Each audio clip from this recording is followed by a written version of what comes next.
பிற மதத்தைச் சேர்ந்த அண்டை வீட்டுக்காரர்களுக்கு முஅல்லபத்தில் குலூப் என்ற அடிப்படையில் சக்காத், உதுஹியா, அகீகா கொடுக்கப்படலாமா? இதுவெல்லாம் கூடாதுங்க. அவங்க அண்டை வீட்டுக்காரவங்களா இருக்கிறாங்க, கஷ்டப்படுறாங்க, வறுமையில் இருக்கிறாங்கன்னு சொன்னா உதவி செய்யலாம். அது எத்தனை வகையில செய்யலாம், தர்மங்கள் செய்யலாம்.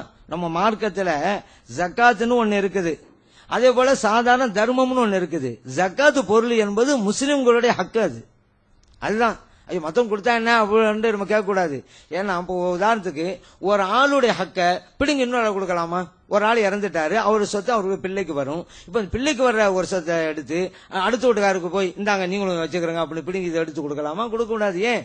யார் இறந்து போனாரோ அவருடைய பிள்ளைக்கு உண்டானது, அது அவன் பையனுடையது. அது இது பிடிங்கினாலும் கொடுக்க முடியாது. அப்ப ஜக்காத் என்பது முஸ்லிம்களுடைய ஹக்கு. இது பிடிங்க இன்னொரு கொடுக்க முடியாது, நமக்கு ரைட் இல்ல. அது யாருக்கு எது பொருள் உடைமையோ அவங்களுடையதான். நம்முடைய வீடுன்னா நமக்குரியதான். இது பிடிங்க இன்னொரு கொடுக்க முடியாது. அதுதான் அந்த ஜக்காத்துங்கிற அமைப்பு. அதே போல உதுஹியாவும் அப்படித்தான், குர்பான் கொடுக்கிறது, அகீகாவும் அப்படித்தான். இதுவெல்லாம் இறை நம்பிக்கையாளர்களுக்கு மட்டும் உள்ள பொருளாகும். இது அவர்களுடைய ஹக்காகும். இதை எடுத்து இன்னொரு ஆளுக்கு கொடுப்பதற்கு நமக்கு ரைட்டே கிடையாது. அதே நேரத்தில் நாம் பெருநா கொண்டாடுறோம், ஹஜ் பெருநா, பக்கத்து ஊர்ல இருக்கிறாங்க நம்ம தெரிந்த சகோதரர்கள் மாட்டு மரத்தில் இருக்கிறாங்க, அவங்களுக்கும் ஏதாவது கொடுக்கணுமே அப்படின்னு நினைச்சா கொடுங்க. கறிக்கடையில போய் காசு கொடுத்து கறி வாங்கி கொடுங்கிறோம். உதுஹியாவை நீங்க அறுத்தீங்க, அதை கொடுக்காதீங்க. கறிக்கடையில 1 கிலோ 2 கிலோ 3 கிலோ எடுங்க, அதை வாங்க கொடுங்க. அல்லது உதுஹியா இல்லாம வெறுமனே ஒரு ஆட்டை நீங்க அருங்க, அதை கொடுங்க. அதுக்காண்டி நான் உதுஹியாவில தான் கொடுப்பேன் அடம் பிடிக்கணும் அப்படி இருக்கிறது இல்ல. இல்ல அவங்க எல்லாம் நமக்கு உதவி செய்யறாங்களே, நம்மளும் செய்யணுமே, செய்யுங்க நம்மளும் சொல்றோம்.